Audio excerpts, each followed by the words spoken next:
Good evening, everyone. I'll call the meeting to order. This meeting is being live streamed and recorded and will be available on the Township's YouTube page. Notice is hereby provided that under the authority of the Municipal Act, all information attained is considered part of the public record. Can I get a confirmation of the agenda motion, please? Councillor Land, Councillor Woodcock, any discussion? All in favor? That's carried. Thank you. Any declaration of pecuniary interest and the general nature thereof? Councillor Milligan. I'd like to declare for item 5.1 enclosed. Thank you. No statutory public meeting. We do have an open forum speaker. This is 3 minutes. Dennis Cragen, are you here? Hi, Dennis. Come on up to the table. Press the silver button. The red light should come on. You have 3 minutes for your presentation. The floor is yours.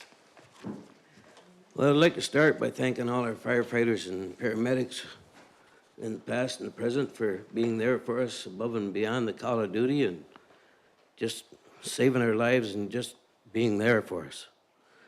And subject tonight is keeping this hydrant open and accessible at the south end of the creek on Ratty Road, both from the north end on Centreville Road and from the south end on Hinch Road. For the residents, for need of water, especially in a dry time like this year, and for their animals, and for local businesses like the Legiers that want to keep their business going and profitable. They live in our community and want to see that they make a success of their business. But most of all, for the importance of fighting a fire in case it would occur. And the area that I'm concerned with is the area south of Ratty to Hinch, west of Ratty Road on Hinch. Both north and south of those Hinch Road has been growing up in long grass and cedars, and there's long lanes reaching the houses on that part of the road. And a few years back, Walter Sorensen lived in a long road, a lane there off the road. It's now inhabited by another family. The house caught fire. He almost lost his life, suffered burns, and years of painful recuperation. And today, with all that growth, if a fire caught there, it could get out of control very easy. And that one hydrant to fill one truck to get back to the scene would be an importance of saving a life. Going from the quarry even down Lockridge Road to that site where Walter Sorensen's area, I went it. It was 5 minutes to get there. And to go both ways, even going faster, would be 8 to 10 and filling up to get back to the site to save a life. And I know from our own barn fire when it happened that the animals got trapped in that barn, and it was horrific to listen to those animals crying out, and they were trapped. And if I had my family and I was away working and they were trapped up in one of those houses down that long lane where Walter Sorensen is and couldn't get at them because of lack of 5 or 10 minutes to get to them, I don't know how I could live with myself if I couldn't get there, just thinking about them night after night if they died. And what's the cost of a life? I plead with you to keep that hydrant open and keep Ratty Road open. That one extra bit of water, that one extra bit of time is going to save a life. If it happens, we can't predict when it will happen or who will die, but at least we'll do our part if we vote to keep that road open and accessible. Yes, it's going to take quality and it's going to take time and expense. But what expense can you put on a person's life? That's all I got to say. Thanks, Dennis. Any questions for Dennis or comments? Can I get a motion? Sorry, it's not a public open meeting, Bill. Any questions or comments? Can I get a motion to receive the presentation? Councillor Milligan and Councillor Land, all in favor? That's carried. Thanks, Dennis. Yeah, just press the button, thanks. Yeah. And that leads right into the Ratty Road report. And we'll certainly discuss your concern under this report section, Dennis. It's 8.1 under items for consideration. The recommended motion is council receives a staff report entitled Ratty Road, and council directs staff to proceed with options 1, 2, or 3 as outlined in the report. So I'll hold off asking for a motion at this time until we've had that discussion and decide among these options, or someone can bring up a 4th or 5th option if they wish. So Public Works Manager Thompson, I know you addressed this at the last meeting. Could you just go over what you consider to be the main points of your report? Thank you, Reed-Wise. I don't have anything to add. Obviously, the report was just put back on from the last meeting. If you would like me to comment a little bit on the water situation or the water supply that was mentioned, I can do that. I think that would be pertinent since Mr. Cragen just brought it up. So everybody understands the south end out to Hinch Road would still be opened and a turnaround at the hydrant area. The hydrant area, as I've mentioned before, hasn't been used in the past 2 or 3 years since we have an adequate water supply at the Centreville quarry. The Ratty Road hydrant has always been not a great water supply, depending on the time of year. Low volumes, it's mud and weeds and everything else, but we still have the option to throw portable pumps and a floating dock in there at the right time of year if needed. But just to give you an idea of our first on-scene trucks for a structure fire, we show up with 8,500 gallons.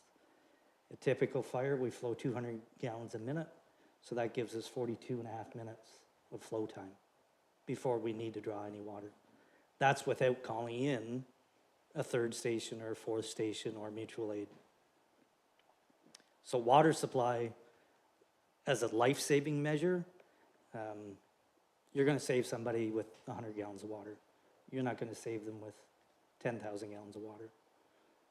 You can save property, but you're not going to save a life.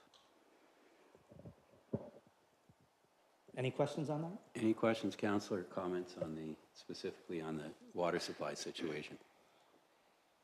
So, yes, go ahead, Councillor Fenwick. Jeff, would it, with the damage to Ratty Road, the existing dry hydrant, I've been down there, the only thing I didn't do is crawl right through the culverts myself to get an idea of what we're dealing with down there. The hydrant looks to be there, and they're in pretty primitive construction. Can we save it and use it if we were to repair Ratty Road, or if we were to even not, and just make a turnaround there, just for the sake of having it? I mean, versus tearing it out. Thanks through you, Reed-Wise. Good question. Those hydrants were installed in 2014, I believe. And they go out approximately 20 meters towards the flow of the channel, and then run parallel with the channel. But looking at it now, they're buried. So to fix them, we'd have to take them all out, completely out, and then reinstall them again. Oh, that's great. So the cost of the actual device itself is minimal compared to the installation, is what you're saying? Yeah, it's just 6-inch ABS pipe with a drain and then a connection on the top, which we have at our Centreville quarry, 2 of them in place. Okay, thank you. Anyone else on anything related to the report? So, yes, Councillor Land.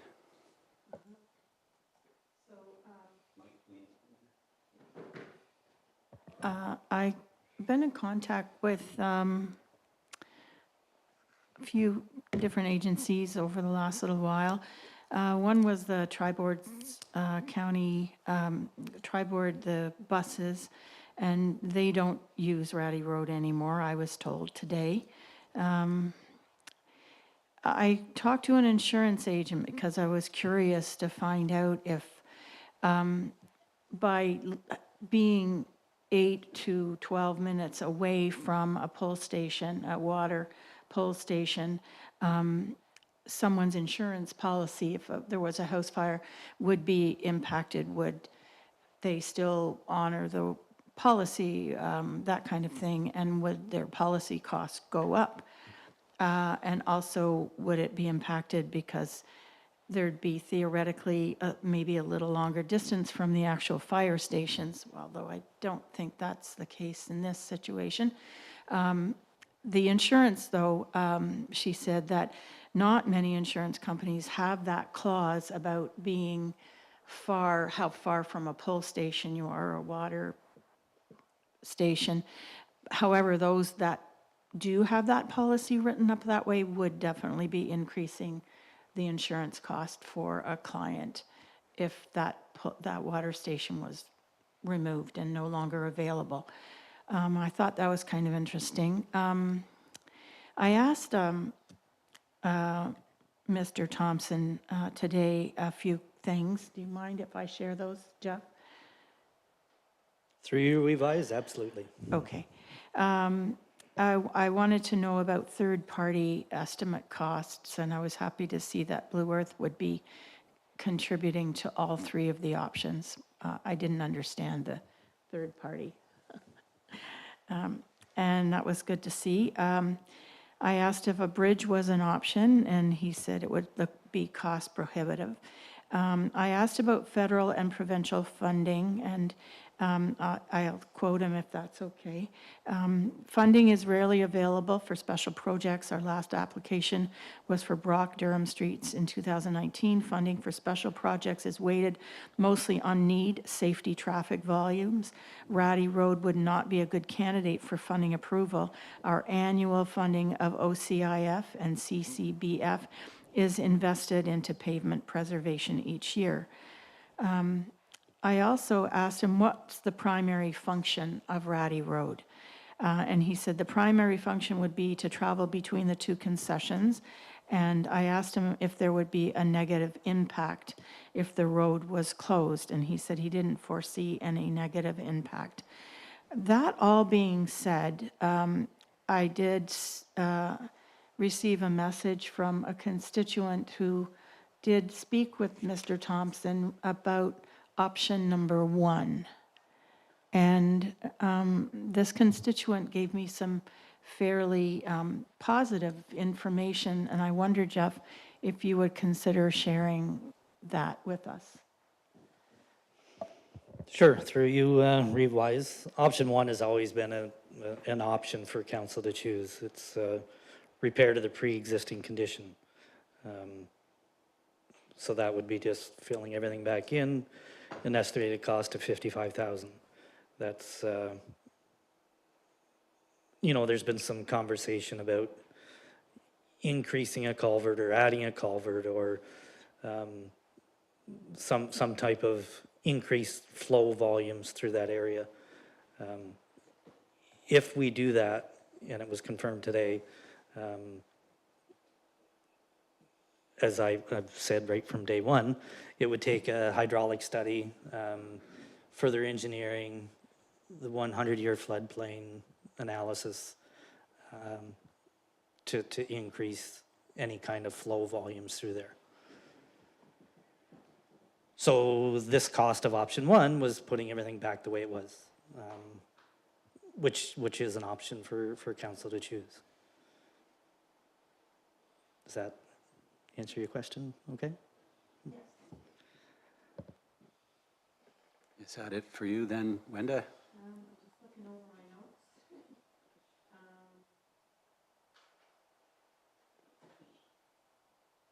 I guess is this the time? Mike?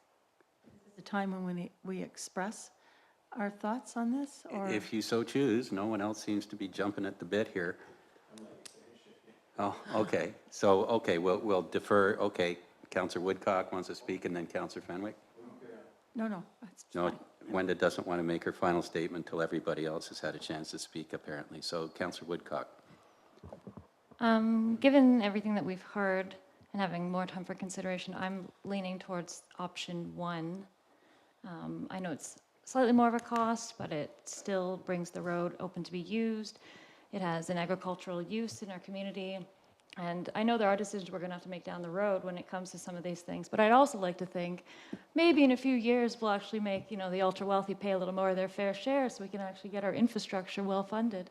That's what I'm hoping for. But in this circumstance, I'm leaning towards option 1, but I'm happy to hear what other people's thoughts are. Thank you, Crystalie. Rob, did you wish to speak at this point? Yeah, this is tough. I think everybody in the room that's here in regards to this topic knows that.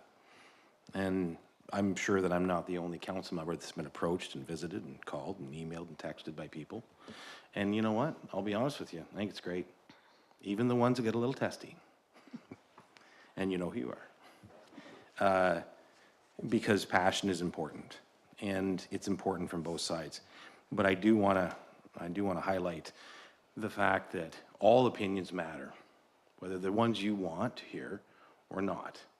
And we do have some instances where maybe some of the opinions of others have been put down. It's a democracy that we live in, and sometimes it isn't the way you want it. But that's life. I am torn on this. I think we all are. And we have a hydrant that, although valuable, and I appreciate where you're coming from, isn't as valuable as the one we already have above it, which is how far away, Jeff? 5-minute drive? Yeah, I think I measured it a few months ago. It was 8 kilometers difference. 8 kilometers difference. And I mean, you're right. In the right instance, that can make a difference. But if there's no water in the creek, it doesn't make a difference. And it's not worth repairing in its current value. Tri-Board doesn't use that road anymore, right? If we close the road, if we did, and put a turnaround in each end, the only portion of the road that will not be traveled is swamp. It's creek. So it's not going to stop from some severing a lot down there, building a house or whatever. You can still do that. And as a matter of fact, the houses on the property on each side of it might actually go up in value because you'd be on a cul-de-sac. With no through traffic, the property values might actually go up. It's possible for residential use, building, whatever. We improved the road to a standard, put another culvert in. We're looking at a hydro study, delays, expensive, all kinds of expensive studies and consultants. If we don't, and we fix it the way it is, and it washes out again, we're back to square one. And we keep fixing and fixing and fixing the road, or we spend the money then, right? This is not an easy decision. It's really tough. Now, the gentleman who did the delegation, not last meeting, I wasn't present for that, the meeting prior, made a good point about a handshake deal, about back in the day. I'm a traditionalist, and I believe in logic, I believe in the old school values, and I believe in protocol, and I believe in following the rules and bylaws and all those things, or I wouldn't be here. But I do also believe in that. And although we don't have it on paper, I believe it was done or that road wouldn't be there. So as much as everything is telling me this makes no sense to a point, and I would really like it if we waited and maybe put another culvert in and did the studies to make sure it's there in a few years, I am leaning towards option one. And I'm having a hard time imagining saying that because it does go against some of the things that I believe make sense, protecting the tax dollar, all those things are important. But in this particular case, I think option one is our best bet for now. But I want to put it on the record, and I hope we're taking minutes here, and I'm sure we are. If that road washes out again in a couple years, don't come to my door because that I don't do things. You know the definition of insanity? Doing the same thing over and over again, expecting different results. I don't generally believe in that. So I'm willing to go option one on this because I've seen such passion and such support of each other and so many good people that for whatever reason, and I can't relate, I don't live there, are attached to this road. And I'm willing to go that way, and I hope that I'm wrong. And I hope that road lasts another 50 years. but that's where I'm at. Thank you, Councillor Fenwick. Anyone else? Councillor McDonald. In regards to option one, Jeff, can you explain maybe how long that would take and maybe how long it could possibly last? Would it be better this time around after seeing what from the closures before? There's been quite a few closures before. Have we learned any lessons, and this amount might make it much better for longer? Through you, Revise, will it last any longer? That's a question for the environment, I guess. It depends on, our snowfall or rainfall, or we're not changing our capacity of flow. We're just putting things back the way they were. So as far as timelines, it would have to be a Quinte conservation permit. They turn around things pretty quick for the municipality, but I think in the next 3 weeks, they could have a permit ready for us. So, by the end of the month, or mid-December, if weather holds, we could have it opened and back up to the state that it is currently was. Thank you. Just in regards, does this look like the bottom figure, or would there be maybe a lot of surprises in this figure? Through you, Revise, I'm hoping it doesn't go over the estimated cost. And our cost would be, the 35, and then the third-party estimate would be to put the excursion fencing back in place, which they wouldn't have to do until the spring. I'm not sure when it has to be in place, but it's definitely in place through the month of May, through the turtle season. And I just finish off with, I agree with Rob, this has been really tough. Come to one meeting, I'm going one way, I come to another meeting, I'm going another. I have enjoyed watching the passion, the phone calls, and what it is you really want. And saying all this and what I've been reading and what I've been taking in and listening to, I am also leaning towards option one. Thank you, Councillor McDonald. Councillor Milligan. This is what I get for going last. I'm just going to repeat pretty much what everybody else says, but I just want to reiterate, and I don't know how well folks understand how difficult this actually is, because although you see the passion and you understand the passion, and when it's your concern, you think that's the only thing that matters, but every time we make a decision, and especially when it comes to money, it's the other 7,400 people in the township that we're deciding for as well. So I just wanted to, this is really hard. And I know we sign up for it, we ran in the election, but these are the times when it's really hard. But again, I'm leaning towards option one as well. Deputy Reeve Davison. We've heard everybody speak, and I won't repeat of everything that's been said. We've all had the phone calls, we've all had the visits, okay? Some of them have been more pleasant than others, okay? Some of them we've sat on the back step, okay? And had a good chin wag. I've spent a lot of time with Road Superintendent Thompson looking at this situation, and I'm looking at the three scenarios. And I'm going to kind of list through them. I don't personally believe that the road warrants $500,000. So I can't vote for option 3, to be honest with you. Or option 2, sorry, option 2.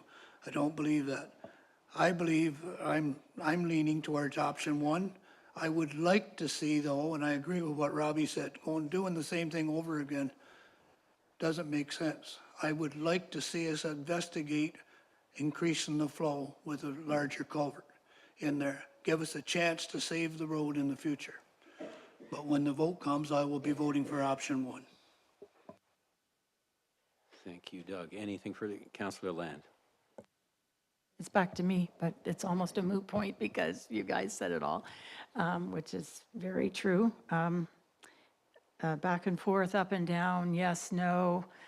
But option one has always been most on my mind. And I agree with maybe looking at, some little subtle ways of making a slight difference from where it was before without costing a lot of money. Some gentleman I talked to said put in some great big capstones, some big boulders down there to keep those culverts from moving around. I don't know because I'm not an engineer, but that sounds like something that's worth considering. I definitely would be voting option one today. Thank you, Wenda. Anything further? So I have a couple of thoughts. I just wanted to add, I did phone, or I did email Chief Craig Jones, head of the paramedic service at the county, to find out if he thought this closure would have any effect on ambulance service. He got back to me a couple hours later. He did not think so because pretty well everything is running east-west from the ambulance station south of Centreville here. In terms, I just want to be clear about the time that would be added to people's regular journeys if the closure took effect.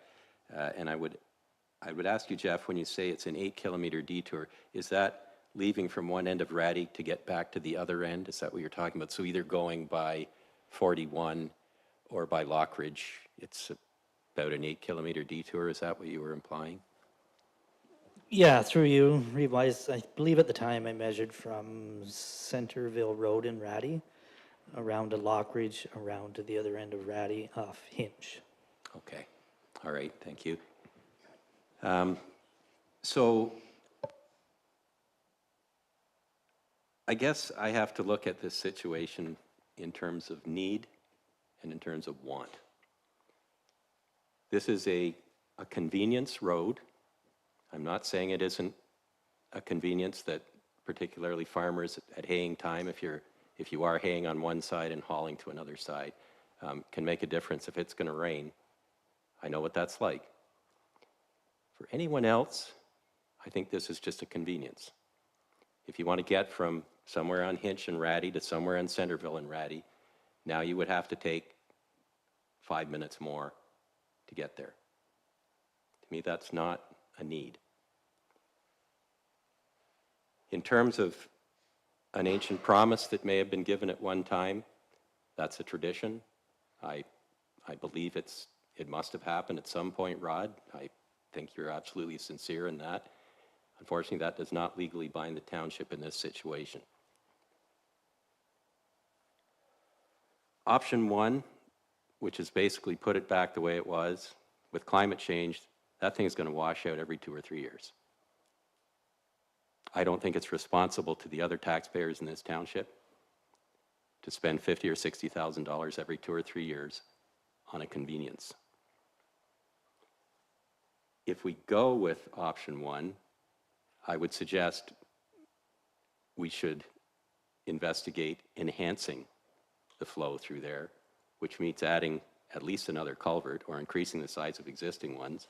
I don't know what that does to the cost, or if in fact that would create a permanent solution here. So given all that, from my standpoint, the responsible decision here is to close that road. It would still be open from Hinch down to the creek. It could conceivably be kept open from Centreville down to the creek, although the purpose of that I wouldn't really see the point of. Obviously, there's a resident on the south end along the road, so it has to be kept open on the south end of Ratty. So I am going to appeal to my fellow councillors to reconsider your option one idea and look at this from the standpoint of want versus need, ongoing costs in a time of extreme weather, and what's responsible for the rest of the taxpayers. So I'm sorry. I do understand where everyone's coming from. It's a nice to have. From a safety standpoint, it's not essential. It's quite clear that any fire call is going to come first from a fire station with thousands and thousands of liters of water that can immediately address an emergency situation. Okay, I've said my piece. At this point, I will ask whoever on council wishes to make a motion on any of these three options or some other option to go ahead. Fenwick. May I comment a little more? Of course, Sorry. we've got all night. Based on the option one without enhanced culverts, roughly 55K. If this road does wash out in a few more years, and I'm really hoping I'm wrong on that, but John, you make a great point. I thought about that as well. These washouts are becoming more and more common, and they're likely to continue to go that route.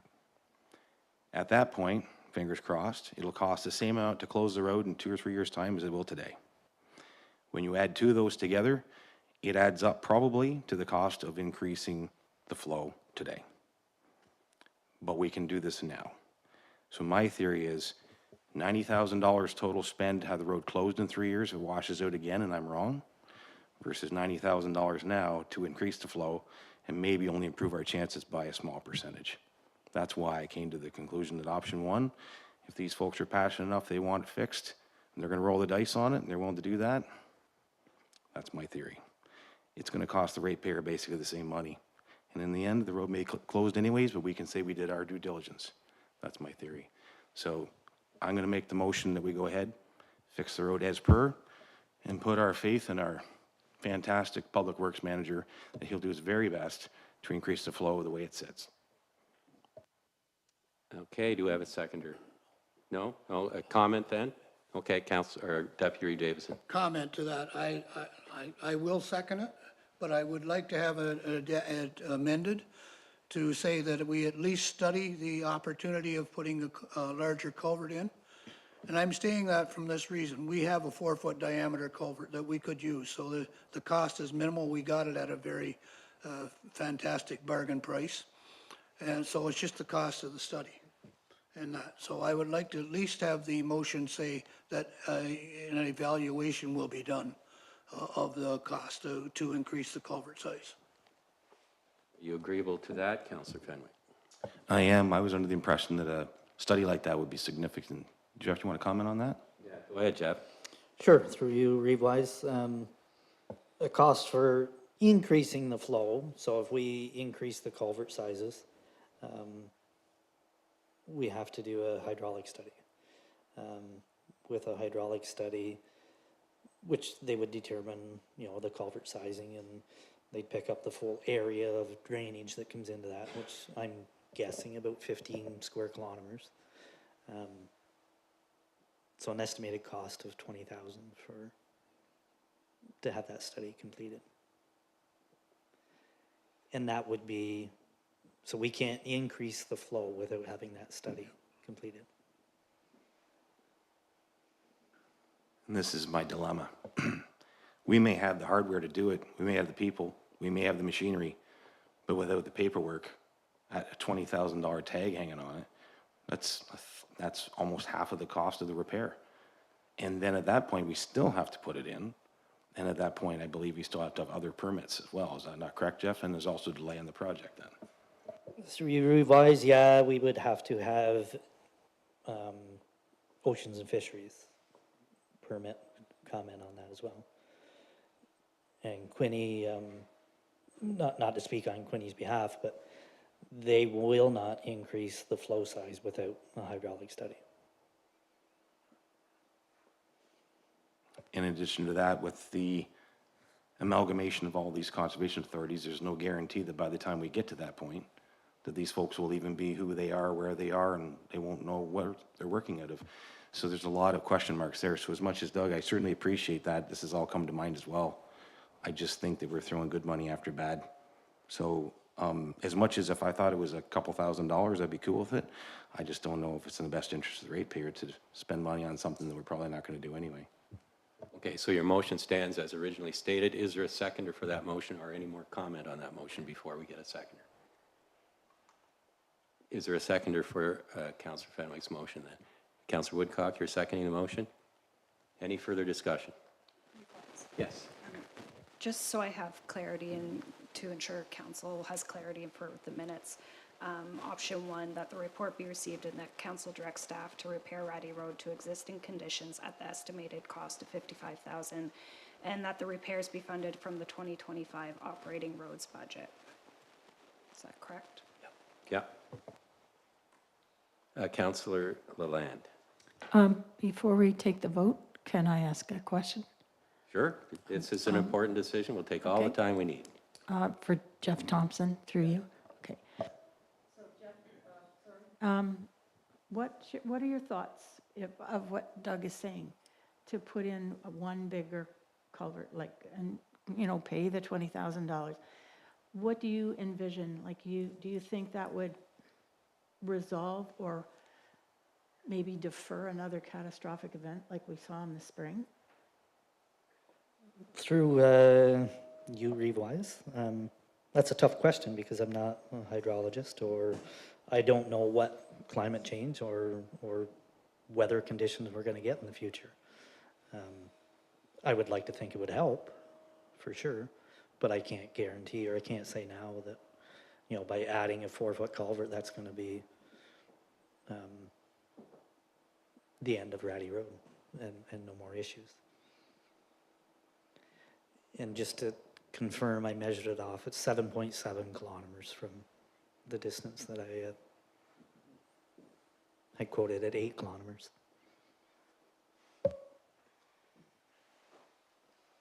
Does that answer your question then, Wenda? Yes, it does. I'm just wondering, though, with that answer, if we wouldn't be better off to get that answer from an engineer or a hydrologist before we made this decision. Because there's two streams of thought here, and they're both valid. Well, there's three. I mean, if we just fix it up the way it is and we run into this problem again, it's going to wash out. If we add in the bigger culvert, is it possible that it would defer or delay or prevent a washout like that again? I'd like to know the answer to that before I would vote on which choice to make. So the only way to get that answer is for Jeff to seek that question, and that would cost $20,000. So do we spend $20,000 and look at this once we get the results of that hydraulic study to see which one we would like to go with? Yeah, that's the question.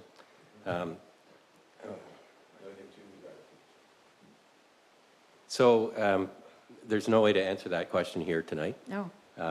So we can yet again defer this decision in order to investigate that. But basically that means having a study done. You're not going to get any engineer to put his or her name to an opinion on a matter of this importance without doing a proper study. So that's the choice. Yeah. Jeff, did you want to? Just to add to that, so if we do the study and it comes back and it's closer to the $450,000 install cost for new culverts, so if we complete the study and it's all new culverts, all increased sizing, you're going to get closer to the estimated cost of the 450, option 2. Which brings us back to what Councillor Fenwick is saying. He's saying, let's do what we've always done, supposedly the definition of insanity, and hope for a different result. In other words, let's hope we get lucky for 10 years, that we have a bunch of dry winters and easy springs. We can do that, or this very next spring, we may see the very same result we had last year and in 2017 and in 2014 and.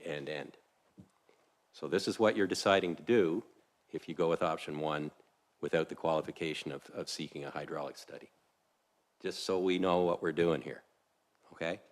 So, Rob, you're saying your motion stands. Do I have a seconder for Councillor Fenwick's motion as it stands? I do. I have Councillor Woodcock. Councillor Woodcock, you've heard the alternate discussion here. Are you still firm in your opinion?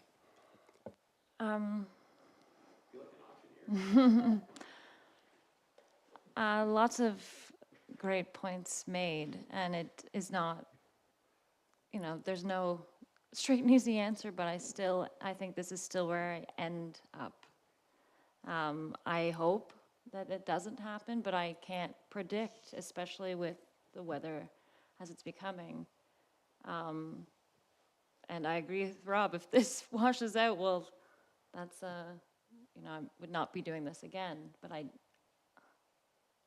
still side on option one. Okay, unless there's anything further, I'm going to call a question. All in favor? Opposed? That's carried. Thanks very much.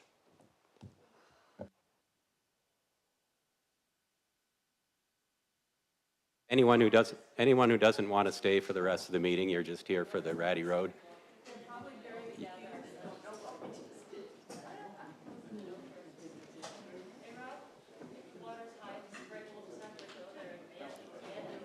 Get your thumbs ready.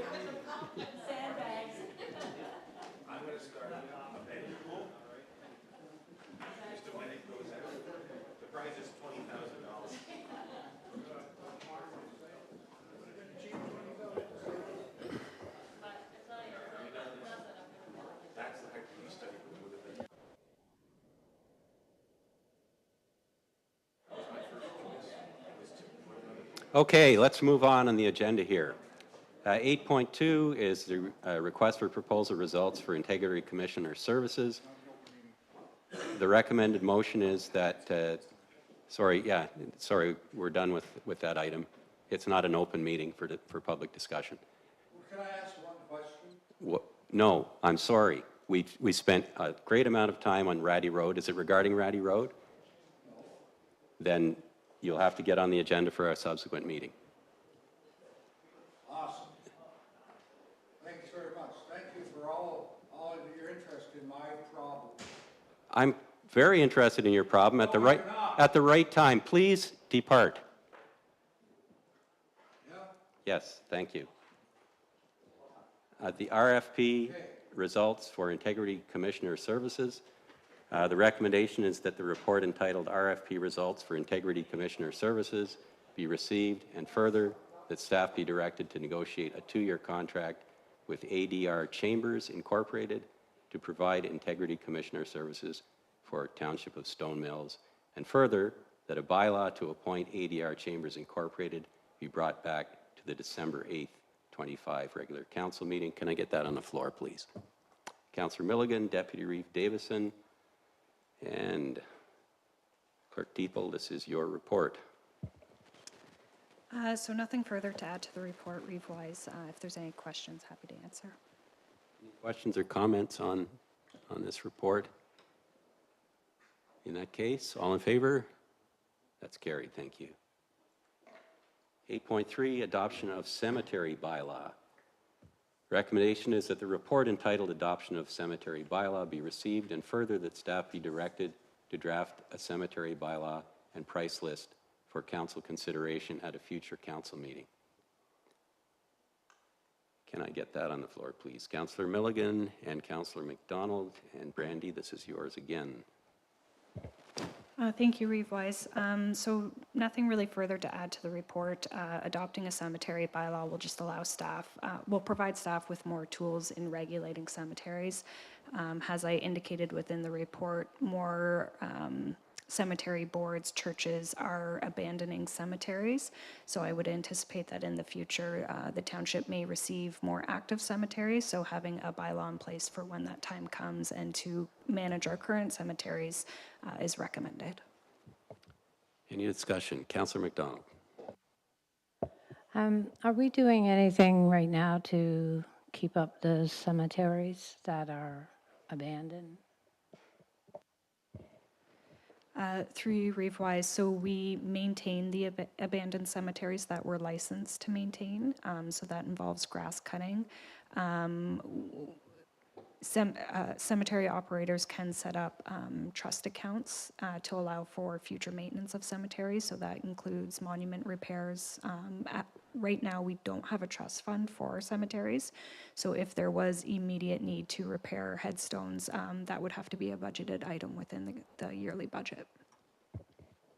And Jake, I think you do work on some of these cemeteries. How much of staff time does that take up, and how do you determine how to approach maintenance of these places? Through your revise, most of the work recently has been done by Clerk Teeple. Before Clerk Teeple came here, I did a lot of the work, and we had, I recall, maybe 5, 6, 7 years ago, some complaints about the Quaker Cemetery, which is opposite the Moscow Cemetery on County Road 6. South of Moscow, between Moscow and Colebrook, and we hired some services to go and just straighten up a lot of the headstones that kind of fallen out of the ground, and we just hired somebody with experience in maintenance to stand them back up and repair. But that was all through budgeted purposes, like Clerk Teeple just mentioned, and just in the past couple of years, we haven't done any work other than grass cutting, your basic grass cutting there. Anyways. Okay, thanks, Jake. Any comments or questions? Deputy Reed Davison. Yeah, I just had a couple of questions and a comment or two. Excuse me, I've got a frog in my throat. You've done a pretty good job looking after them. I thought it was 13 cemeteries that we had. I think we mentioned 11 in here, but somewhere in the back of my mind, I thought it was 13. I had a question on, you say you've had interest. Now, I'm going to go back to the old Camden days, back when we started taking over abandoned cemeteries, and the first one we took over was the Thompson-Vrooman Cemetery up here on the side road. And we did quite a bit of work on it, picked up all the broken stones and everything else, and put them in a cairn at that time. But the rules were back then, and I'm not sure if they were written down or not, was that there would be no new lots sold, but any existing lots would be honored, okay? And so from the fact of the old abandoned cemeteries, I would kind of think that would follow. But then you mentioned the new cemeteries that are coming in, and I know John and I both met with one of the local churches who are having difficulty maintaining their cemetery, and they would have lots to sell. So I would agree with the plan that we do need a cemetery bylaw on it. Yep. Comment on that, Brandy? Yeah, thank you, Revise. So with regard to the abandoned cemeteries, you are correct. You're not permitted to sell any more lots in an abandoned cemetery, but they should be deemed as active because you would honor burials where someone could prove that they have interment rights to a site and that there's room in there for an interment to occur. So it needs to be switched to some of the cemeteries required to be switched over to active if we're doing active burials, but we wouldn't be selling lots. And yeah, if we're anticipating that we're going to be receiving cemeteries in the future where we can sell lots, we should have a bylaw in place that regulates that. That we, in the future, we're still able, in those type cemeteries, to sell lots if they have any left over. In the new ones that might be coming to us? Mm-hmm. Yep. Okay. Okay, anything further on the cemetery issue? Okay, we have a mover and seconder. All in favor? That's carried. Thanks. Thanks, Brandy. Okay, 8.4, Greater Napanee Victorian Order of Nurses request to form partnership. The recommendation is that the report be received and that council approve the request or council deny the request. So I'm not going to ask for a mover and seconder at this point because we've got an either or situation here. Brandy, do you want to address this one? Thank you, Revise. So I tried to summarize in the report previous decisions by council on similar requests. I guess this request is a little bit different in that they're asking for a partnership, and this isn't a service that the township currently provides or is able to provide. So there's the two options presented to council for consideration. Any discussion? Councillor McDonald. Yes, I'm very familiar with the VON and the funding package in this program, actually. It is a wonderful program. I would be very interested if we did a partnership with the VON. The nice thing about this partnership that I see would be they would be providing the instructor. And if you've ever had to run a program where you're looking for fitness instructors, they are not a dime a dozen. And their instructors also have to be well-trained, and they have to understand seniors, and they also have to understand the body parts, as well as they are trained in emergency first aid and CPR. So for us to even try to put a program on like this for our seniors for free would be very costly. The other thing, I know how the Lynn fund, and they only give enough money to pay for an instructor and to pay for their mileage and their training. They do not give extra money for rent. And if they ever tried to pay rent, the VON, it would have to be out of donated dollars. And that's probably why they don't have so many programs in the smaller communities. The only thing I would add, or I would request from the VON in our partnership, is for an attendance report from the VON, so we could see, yes, this is well-valued money, that our partnership with them is doing well. That's my 2 cents. I think it was at least 5 cents. Go ahead, Councillor Milligan. So I believe in here they're talking about the hall where the library is. And I'm curious, and I guess Mr. Detler would know, which of our, like the multipurpose room or that hall by the library, which one is busier as far as rentals? Or can you answer that off the cuff? I'll tell you why, while you're thinking about it, I'll tell you why I'm asking. Because I wondered, since if we would be giving it for free, if it would make more sense, if the multipurpose room is utilized less, if we use that hall for them instead, because they're both accessible. And the issue with the free rental is we could also potentially be losing if someone wanted the hall for the day, we would be losing that. That's what I'm getting at. So that was why I was asking that. Through your free revise, currently the only tenant that we really ever rent out to Tamworth Hall to is for the seniors euchre group on Fridays. The library is open 5 days a week, and obviously you can't rent it during the library hours.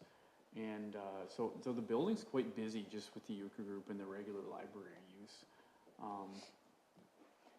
Yeah, I would say that, I mean, so more walk-in rentals, you're getting more rentals at the multipurpose room. And I'll say that I think the multipurpose room has its own problems right now. It's kind of to be honest with you, not great original construction and not welcoming. But I do know that the library as well has seemingly added more and more bookshelves over the years, and has become less and less of a larger space for larger functions and more, more of a library. I would say that neither location are like terribly busy for like birthday parties. The Enterprise Hall and especially the Newburn Hall are busier for that. But yeah, so to answer your question, that generally the only bookings we get at the Tamworth Hall, other than the library, is that Friday euchre afternoon. That's every Friday. Brandy wanted to chip in there to your question too, Sherry. So just on the point about losing rentals with donating the space and waiving the fee, that would come out of a council donation budget line, because you would have to make up for that loss in rental fees, anticipating that it could be rented. So I believe in the report it's highlighted that the cost would equate to $1,920, which would come out of the council donation budget line. Okay. Any further discussion here? Yes, Councillor Fenwick. Yeah, I figured I should mention something because when we were asked by the other folks to waive the fee, I spoke out in regards to that, didn't want to set a precedent. And precedent is set based on the circumstances at the time. And I'm glad that Clerk Teeple was able to identify the differences between these two. One was in support of a hobby, essentially, and this one is in support of health. And that is why I'm okay with this. And yeah, we have a discretionary budget for this sort of thing already, which we haven't utilized much of. And based on the program, I think it's an extremely good investment from that. So I felt terrible about speaking up for the last request that was similar but not the same, to the point where actually Councillor Milligan and I partnered up and paid the fee for the last one because we both felt guilty, but it was necessary. In this particular case, I won't be paying the fee, but I think it's a great opportunity for us, and I thought I should say something, so I'm perfectly okay with it. Anyone else? Move it. Deputy Davison moves. Councillor Milligan seconds. Any further discussion? Yes, Brandy. Sorry if I can chime in for. Sorry. So I'm just adding in that the request be received and supported, and that the funding come from the council donation budget line. And I don't know if it's amicable to the mover and seconder. Did you want me to include, based on Councillor McDonald's comments, that an attendance report be provided at the end of the programming? Is that? Yep. Okay, everyone's comfortable with that? Very good. All in favor? That's carried. Thank you. I set the board of directors to be in for 5 years. 8.5, selection of external planning services consultant. Recommended motion is that the report be received and that council authorize staff to enter into negotiations to execute a contract with FOTEN for provision of external planning services for a term of 2 years, with options to extend for an additional year. The council support a hybrid model approach for planning and direct staff to continue recruitment efforts for an internal junior planner position to work in conjunction with the external planning consultant. And 3, that staff be directed to bring forward a comprehensive planning fee structure update in 2026 to return to a cost recovery model. Do I have the mover and seconder to get that on the floor, please? Deputy Davison, Councillor Woodcock. CAO White, this is your report. Thank you, Reeve Wise, and through you. This process has kind of taken a number of months to unfold from the time when we lost our internal planner to today. We've been using Arcadis as our planning service to support our planning needs.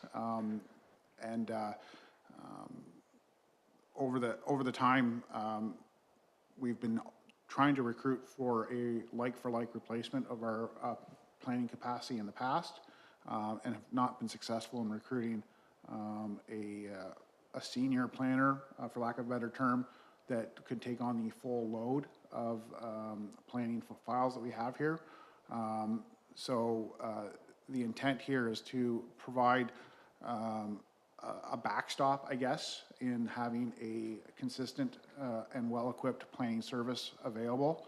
And then if we are successful in recruiting a junior planner, the idea would be that the junior planner can do a lot of the heavy lifting, or the routine, I guess, is probably the best way to do it, and then have additional support at another level for the either capacity or complicated related files.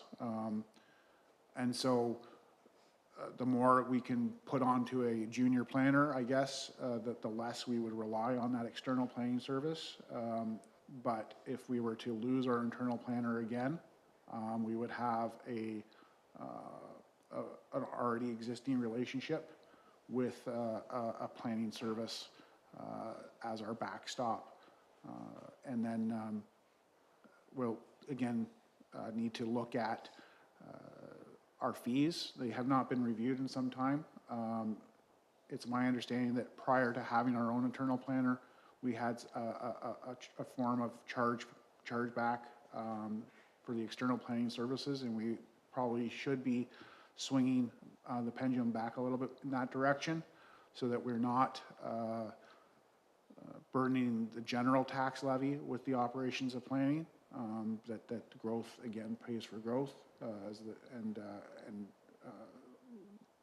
we would use the planning service that we're bringing in to help us sort of do that bit of that evaluation and come back to council with what the fees should be looking like, at the same time keeping us competitive with our surrounding municipalities.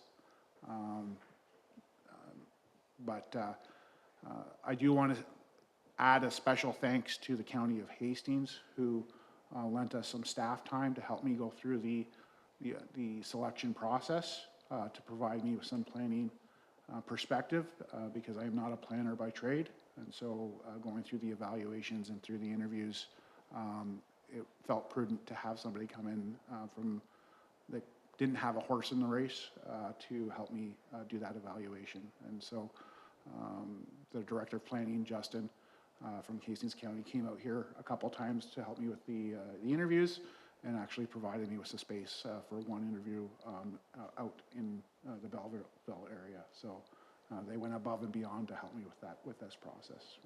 Much appreciated. I would be happy to answer any questions that the council may have about this. Any questions? Deputy Reeve Davison. Jason, it's my understanding that 410 has at least 4 projects where they're working on for private proponents. How are we going to deal with that situation? Yeah, that is to be resolved. That would be a particular challenge that Pro-Ten's going to have to manage. We're not going to be involved with telling them what to do, I guess, in managing their active files. But we would want to navigate and making sure that there's no conflicts in bringing them on board. So it's a question that we asked all of the proponents to disclose any conflicts they may have, so that we can be aware of them as we enter into an agreement. Yes, Councillor McDonald. Fotan, they're a Toronto-based company, and so where would the workers come from? So I'm not sure where their headquarters are, but they have a pretty significant presence in the Kingston area. They're one of the, they are quite a large firm. They have multiple locations. Look, Councillor Land, did you have your hand up? Yeah, go ahead. Yes. I had the same question as Doug. I have concerns that there would be conflicts of interest. I didn't realize it was 4 clients. I only was aware of 2, but 4 is even more. I know what we're discussing in closed session, and I would be more comfortable not voting on this until we've had our closed session meeting, because I think there's some interesting conversation that could take place there that might impact on this decision as to which company we will go with. I looked at Photon pretty closely, and they're heavy weighted in urban. Not to say they wouldn't, do well in a rural setting, considering they have 4 clients out here, but they are, Toronto, Ottawa, Kingston. So I have some concerns about that. When they did come and present for the one client that they had here, I think it was the McEwen Drive. I felt personally at that session that they kind of missed some stuff, some environmental issues that exist on that tract of land. So that wasn't very appealing to me when I saw their name on this list. So I would prefer to delay our decision until we have our closed session meeting. Thank you, Councillor Land. Any other comment at this point? Jason, did you want to respond to anything Council has brought forward?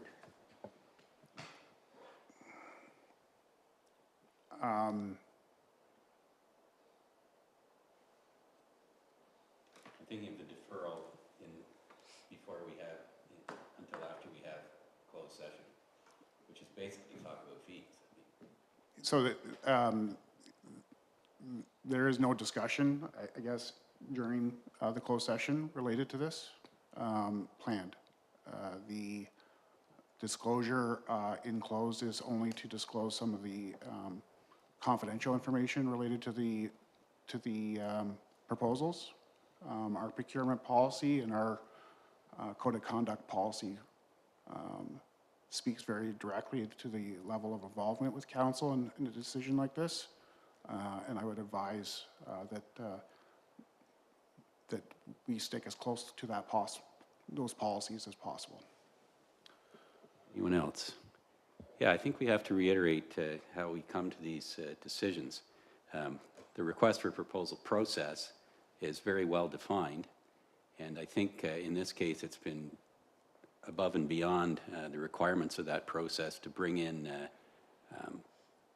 consulting expertise from Hastings County and to establish a points system based on many factors, not simply familiarity with rural and urban and so on and so forth. And based on that evaluation metric, this is the selection that we've come up with. So my suggestion is that we honor the staff evaluation process here and accept the recommendation or reject it if you choose. And I would like to hear from anyone else who wants to comment on that at this point. Councillor Fenwick. Just out of curiosity, the company Foten, I don't have a lot of experience with planning consultants and so on. They're a relatively new corporation, are they not? Are they relatively new? No.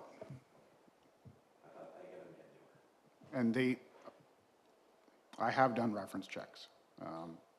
And so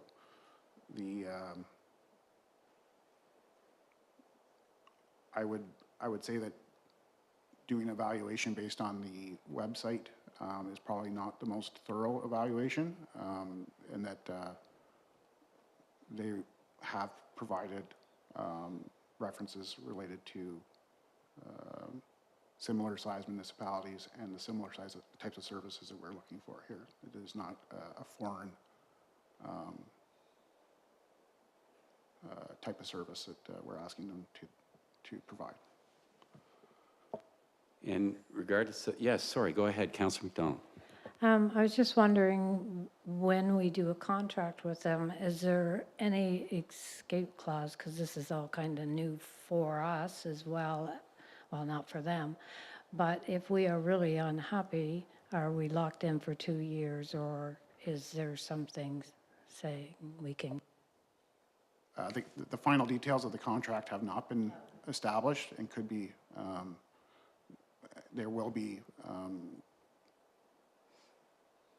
provisions for how to end a contract, and that contract would come back to council to authorize the sign and seal. So you'll have the opportunity to see the final contract. Yes, Councillor DeLand. Was the Committee of Adjustments consulted, or did you talk to them about this process? Because they'll be working quite closely with this planner or group. No, they were not. Anyone else? Yes, Councillor Woodcock. I think it's really great that Hastings County stepped in to give that kind of expertise, and knowing that that additional expertise was there and provided gives me also like kind of more faith and belief in this process. I also like the flexibility of like keeping it open to continue to look for an in-house planner. I think that's really smart, and it is again the backstop for where we are. And I think it will be on the organization to like not enter into conflicts, and I think that will be something to navigate. And if we are the client, you know, they may just have to turn other work down. I mean, as a primary client in a municipality, you're going to want this contract over, I think I saw, a few projects in here. I don't think they would risk taking on some small project when you have a significant client that has needs a lot of support. But again, I think that's something to navigate, and just based on what you said about that all the support that you received in making this, it gives me a lot of, I think, like, belief and faith in this process, so I'm okay with it for now. Thank you, Crystal Lee. Anyone else? Okay, we've had a good discussion. Councillor Land? I guess I have to question the elephant in the room. We have one of these companies. We can't refer to specific individuals. All right, I'll reword my question. Does any one of these companies have a understanding and familiarity pre-existing with our township?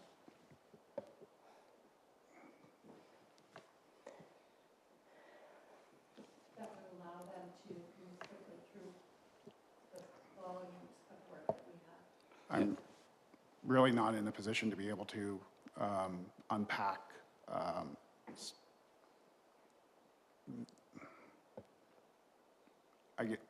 you're putting me in an awkward position here.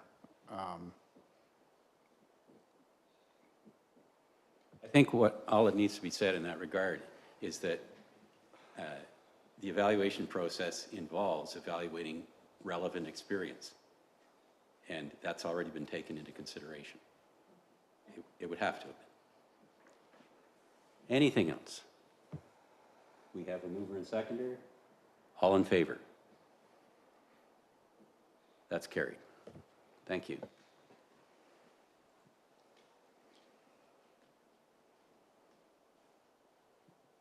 Okay. See, I have 7% left on my computer. I guess I should have kept it plugged in today. However, that does bring us to the end of matters for consideration. Nope, Yes, one more. Yes, I didn't phrase that correctly. Okay. I know we've got the solar panel report. Solar panel end-of-life management, recommend a motion that council receive this report and the council direct staff to submit a letter to the provincial and federal government advocating them to implement comprehensive provincial solar panel recycling regulations that establish extended producer responsibility and eliminate the current regulatory gap. Can I get a mover and seconder to put that on the floor, please? Councillor McDonald, Councillor Fenwick. Thank you. Go ahead, Jason. This is a result of the delegation that was present at a previous council meeting presenting around solar panels and solar panel recycling. And council had asked for a report to be brought back around what advocacy could be done or what capacity there is for recycling. So I went down the solar panel recycling rabbit hole for a bit to try and get as familiar with what the options are. As I understand it, there is no capacity for recycling currently in Ontario, but there is some partnerships that have happened that allow for recycling to happen in the States through some Ontario-based programs. Alberta has moved to make recycling of solar panels a producer responsibility, which is part of this whole circular materials concept. And Ontario doesn't have anything like that in place. There is not been any notices of or any motions circulated from other municipalities petitioning the province or the federal government to address this. So there's a bit of history here. There's a bit of current state, and the recommendation, if council wishes to, is to do a letter that would go to the federal government and the provincial government to raise this as an issue. I'd be happy to answer any questions as best as I can on this topic. Anyone? Councillor Fenwick. Yeah, this is really well done, Jason. I had a chance to speak to the delegate on 2 meetings prior, and this is great to say, wow, she's got a pretty good point.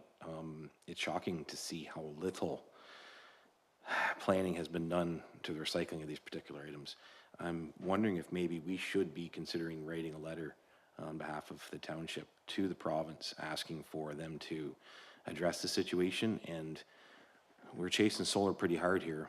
Maybe we should be addressing the future of what we're going to do with these after. No different we've done with the electronics recycling, et cetera. And I'm wondering if that's something we should consider right now.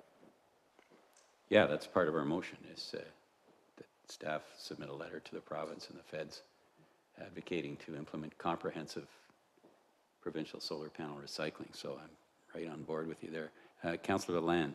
I'd like to just say the same thing. This was really, really well written.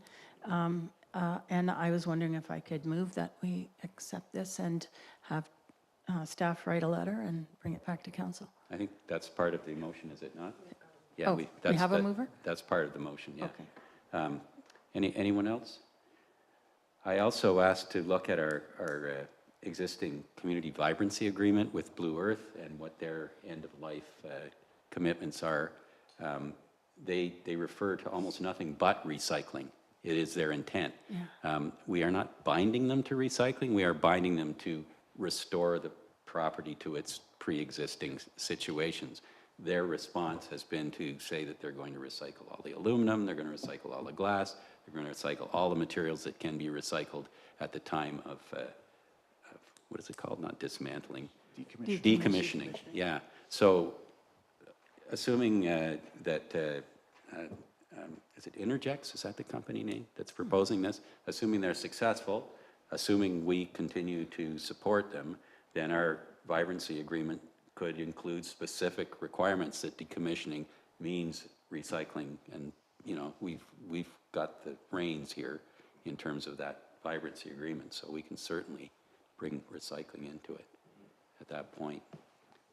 Yes, Jason. So that just through you, Reeve-wise, that decommissioning plan report is a requirement for these major projects. So any new solar projects would also have to produce a decommissioning plan report that would be made available before they actually proceeded. So you would know the direction that they're going in, and they know generally what the expectations of the community are as well.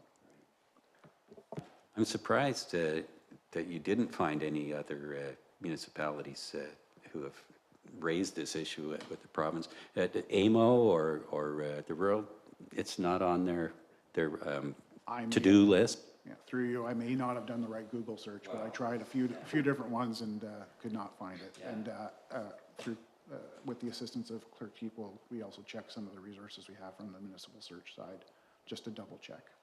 And we did not find any similar letters. There's a lot of gaps in the processes here. Okay, any further discussion on this one? We have a motion on the floor. All in favor? That's carried. Thank you. Brings us to our consent agenda. Is there any item anyone wishes to pull from the consent agenda for separate consideration? Seeing none, can I get a mover and seconder for the consent agenda as presented? Councillor Milligan, Councillor Lalande, all in favor? That's carried. Thank you. Which brings us to a notice of motion or direct motion, and this is Councillor Lalande has provided the following notice of motion at November 3rd. So we're going to vote on this motion now, Council? Yeah, we just need a seconder for this motion. I'm sure you've all read it. It's regarding bringing up our strategic plan and a bit of a reevaluation to it. Did you wish to add anything at this point, Wenda? No.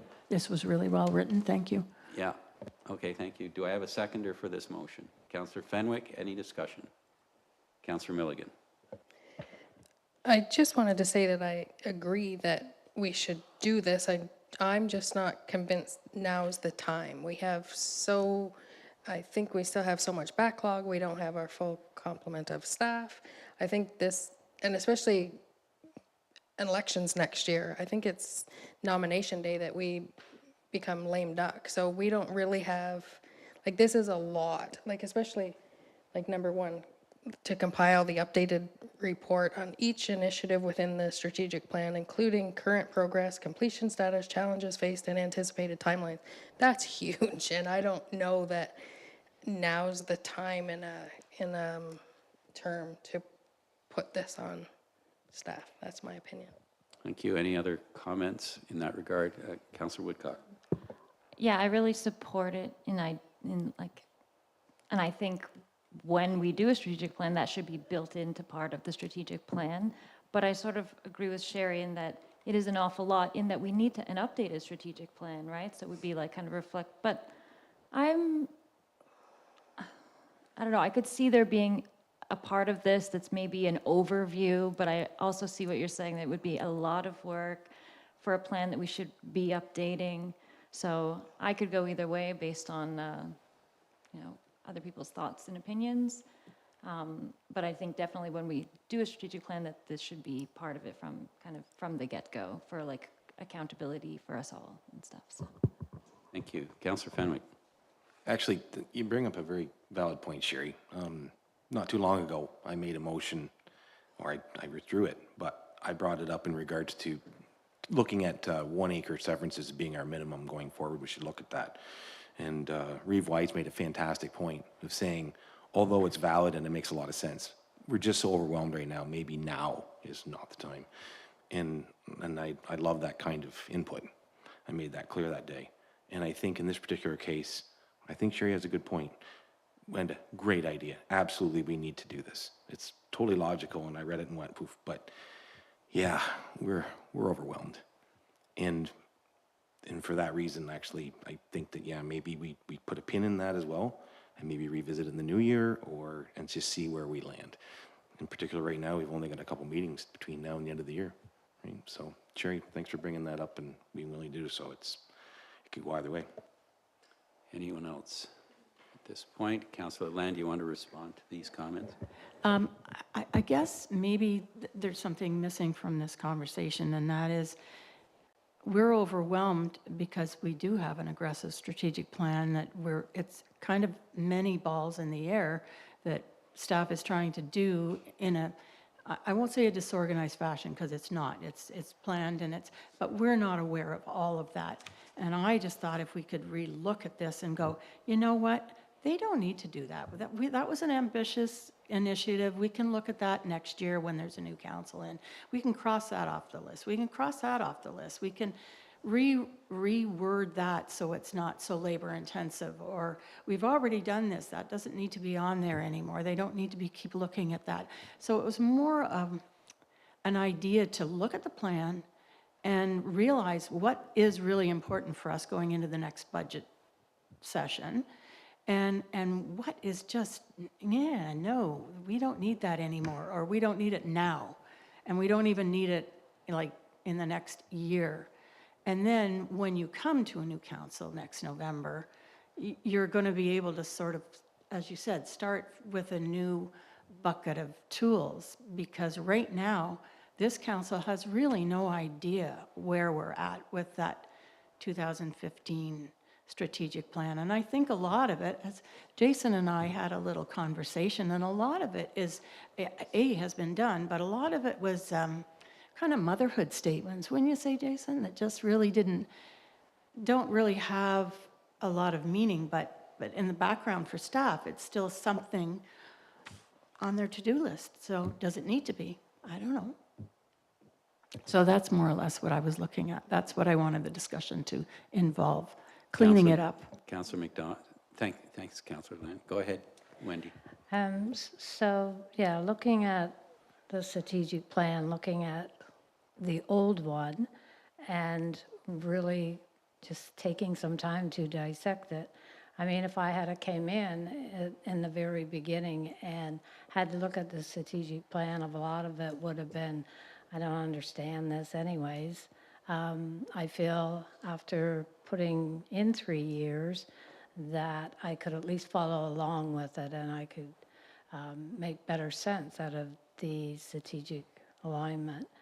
So I would suggest that we do it in baby steps. We look at what plan is outdated, and we just kind of dissect that so that at least we may not get through it, but we have something that the next group can, okay, we're going to pick up this part of it, and we're going to have some completion dates. But if we don't set anything in motion and just say, this isn't the time, then it's going to be another 4 years, I'm sure. So I say maybe do small steps. Okay, thank you, Wendy. Yes, Councillor Woodcock, go ahead. Yeah, just listening to Wendy there, I think that, yeah, what you're saying makes a lot of sense in terms of how whatever the next council is and whenever the next strategic plan, that there probably should be a look back on what was achieved before we enter into a new strategic plan process. I actually think that does make a lot of sense and would be, for whatever is the next council, probably a good starting point of to see what's been achieved or not. So, yeah, thank you for those points. Anyone else? Councillor Fenwick? No, I'll let Doug go ahead. Doug. Just a question, really. I'm just wondering what kind of time frame do you believe we're looking at, Jason, for at least an update? Knowing that this was coming through, you realize we've already kind of done a superficial pass on the existing list, keeping in mind that there's over 200 work items within the strategic plan. So there's a bit, and then there's been organizational changes since the striking of that initial strategic plan. So even between myself and Clerk Teeple, we have to do a little bit of dividing and conquer, because a lot of things were CAO clerk, and some of them are obvious who was doing what. So I'm hopeful that we can get something, our first pass done before Christmas, and then get this on the agenda before we finalize things with the budget early in the new year. I would sort of want to set expectations that it's not going to be like an in-depth analysis of each of those 200 items, but an update with some basic information, and then allow council to consume that and provide feedback as what Councilor Lalonde has asked for, to provide some guidance through the budget process. And that's important first step. Yeah, I think. Any further discussion? Yes, go ahead, Wendy. I was just wondering, would we have a consultant kind of facilitating, or is this staff and council? The plan was just to do a general overview of reverse looking, because we have an existing plan that has not been talked about for some time, and I think that the intent is just to dust it off a bit and to just do a bit of a survey of what has been accomplished. There may be some things where, as Councilor Lalonde has, I don't know if it was Councilor Lalonde, but that we might actually have questions for council on, because it's not entirely clear sometimes what the intent of some of the items were, and we'll be just honest about that in our summary of, we didn't push this one forward because we have outstanding questions. And so I think there's some value in just having an honest look at that list and trying to provide some context to each of the items for council. Yes, Councillor Woodcock. Yeah, just to add on, so it seems like we're saying it is some work, but it also kind of provides some clarity for staff as well, and so I think I would be in favor. Councillor Fenwick. Maybe I can put forward a compromise. Maybe Councillor Lalonde would be willing to edit the motion so that the first paragraph in particular, number 1, might be more of like as you mentioned, better reflect the actual intent of this, which is more almost like a synopsis or a brief on overview, and just so we aren't overwhelming staff with a bunch of demands that we really aren't actually looking for. I get what you're saying. What you put into words makes total sense, and what Jason had said. If we did something like that, I'd be okay with that. Linda? I'm agreeable to that. So how do you want to word that? So Brandy, is it at C?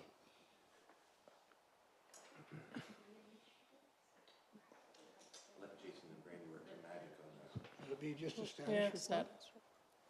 So I've got to keep refreshing my computer here. And basically, we've got compile an updated status report on each initiative within the existing strategic plan. a status report on every single element would be extensive, and I'm sure that that's not what we're talking about. So something like that, we could soften the language a bit so that we aren't asking for more than we're actually asking for. Can I, Yeah, go ahead, Jason. Yeah. I'm okay with leaving it the way it is if council's amiable to some short answers on each item. We will provide some sort of, it might be a 2-word, not sure. But yeah, it might be as short as done.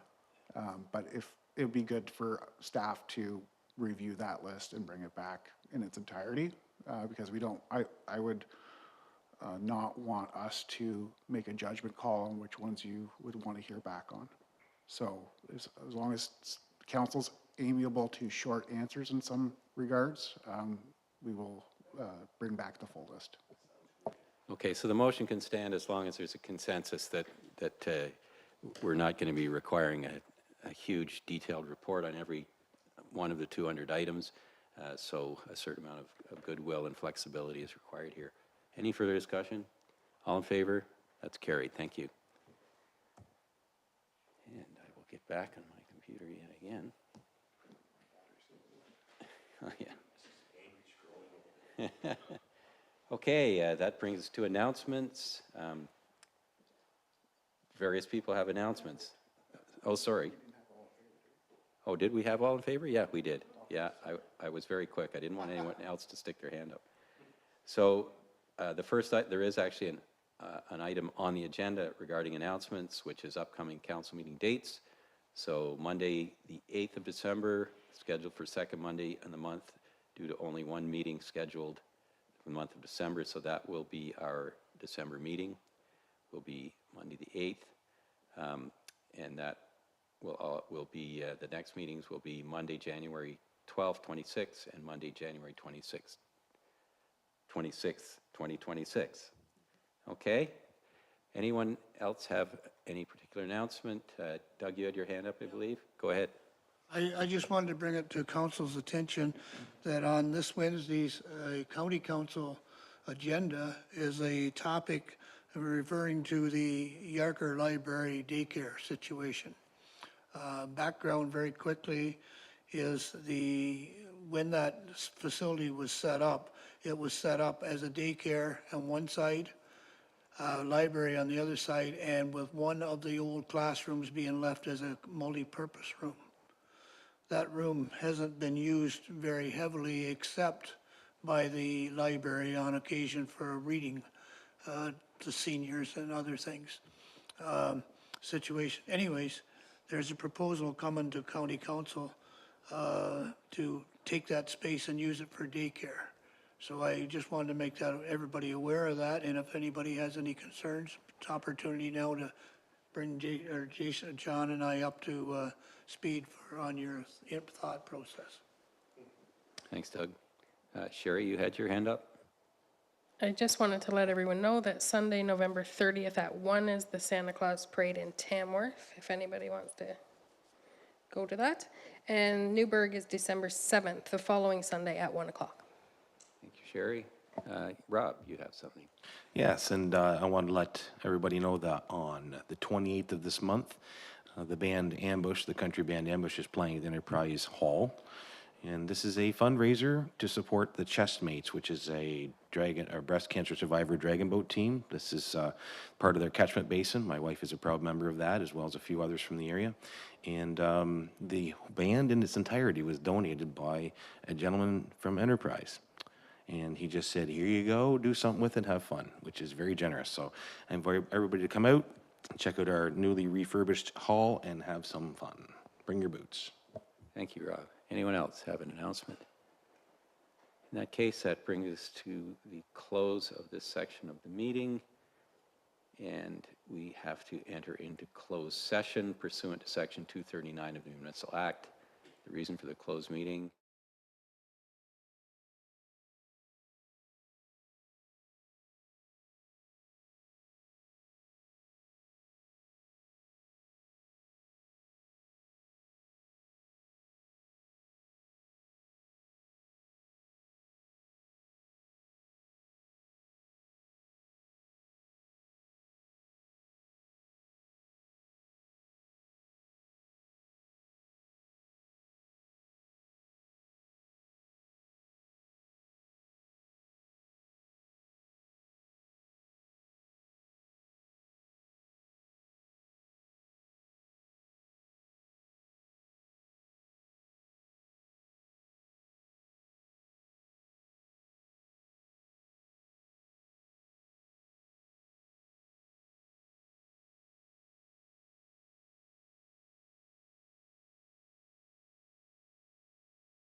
right, we're back in open session. What do you need for a rise and report, Clerk Teeple? Through you, Reeve-wise, we'll just get a motion to report from closed session that the minutes from September 2nd, 2025, the closed session minutes were adopted as circulated. Council provided direction regarding the second item regarding the lease renewal for township-owned facilities, and the other two items, pricing for the RFPs were received for information. So mover and seconder. Thank you. Deputy Davison, seconded by Councillor McDonald. Any discussion? All in favor? That's carried. I need a confirming bylaw mover. Councillor Woodcock, Councillor McDonald, all in favor? That's carried. And a motion to adjourn, please, from Councillor McDonald and Councillor Lalande. All in favor? That's carried. Thanks, everybody. A lot of work done.